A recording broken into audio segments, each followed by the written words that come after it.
চীন থেকে অস্ত্র কিনলেই যুক্তরাষ্ট্রের নিষেধাজ্ঞার মুখে পড়তে হবে এমন কোনো আশঙ্কা নেই বলে জানিয়েছে অন্তর্বর্তীকালীন সরকারের পররাষ্ট্র উপদেষ্টা মোহাম্মদ তৌহিদ হোসেন।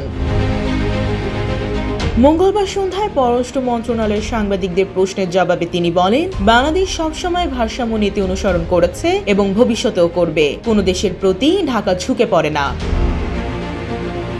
সম্প্রতি যুক্তরাষ্ট্র চীনের প্রতিরক্ষা খাতের প্রভাব ঠেকাতে থিঙ্ক টুয়াইস অ্যাক্ট 2025 নামে একটি নতুন আইন প্রণয়নের উদ্যোগ নিয়েছে। এই আইনে বলা হয়েছে, কোনো দেশ চীন থেকে সমরাস্ত্র কিনলে ওয়াশিংটনের অর্থনৈতিক নিষেধাজ্ঞা বা অন্যান্য বিধিনিষেধের মুখে পড়তে হতে পারে। এই বিষয়ে সাংবাদিকদের প্রশ্নের জবাবে পররাষ্ট্র উপদেষ্টা বলেন, বাংলাদেশ ভারসাম্য নীতিতে বিশ্বাস করে, তাই এমন কোনো নিষেধাজ্ঞার প্রভাব পড়ার সম্ভাবনা নেই। ব্যালেন্স রিলেশন বজায় রেখেছি এবং তার মানে আমাদের কোনো স্যাংশনের ভয় নেই বা অস্ত্র আমি মনে করি না যে আমাদের উপরে কোনো ধরনের কোনো স্যাংশন আসবে।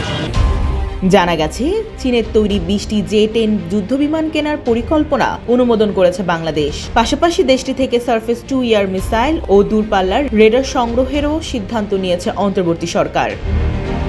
জাতিসংঘে সাবেক প্রধানমন্ত্রী শেখ হাসিনার করা আপিল বিষয়ে প্রশ্নের জবাবে তৌহিদ হোসেন বলেন, যে কেউ আপিল করতে পারে, এ নিয়ে জাতিসংঘ কিছু বললে আমরা তার উত্তর দেব।